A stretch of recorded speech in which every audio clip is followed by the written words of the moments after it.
Venezuela has launched its largest military campaign in decades against guerrilla groups in its territory. But locals say soldiers are going after civilians as well, and more than 5,000 have already fled. Local 10's Cody Weddle has our one and only exclusive report. Authorities here on this side of the border have set up over a dozen shelters for those fleeing the violence in Venezuela. In around 19 shelters in this small border town, Venezuelans continue arriving. They're sleeping in tents, many using the shelter of the town's few sports facilities. Others arriving at 2 camps set up by the UN Refugee Agency.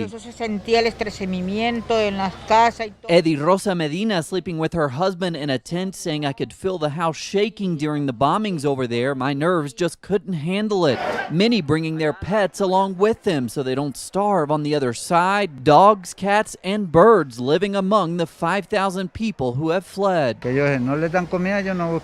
Farmer Nepo Asentia saying if somebody doesn't feed them, they won't look for food.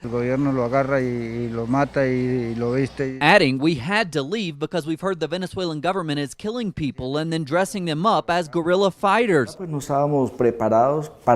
The mayor of this town, Etelibar Torres, telling us they're overwhelmed by the sudden arrival of thousands of people, even saying it has collapsed the sewer system. The UNHCR hoping that larger camps like this one will allow for more social distancing. Authorities have already detected 4 cases of COVID-19. At the moment, there are many people that are not only in shelters, but also with families, with friends, but they are overcrowded. So now when we open this place tomorrow, it will relieve the weight on the families that are hosting other families, as well as some of the shelters which are overcrowded. And so most of these people say they want to return to Venezuela when their safety can be guaranteed. But for now, there's just no end in sight to that fighting between the Venezuelan armed forces and those armed groups.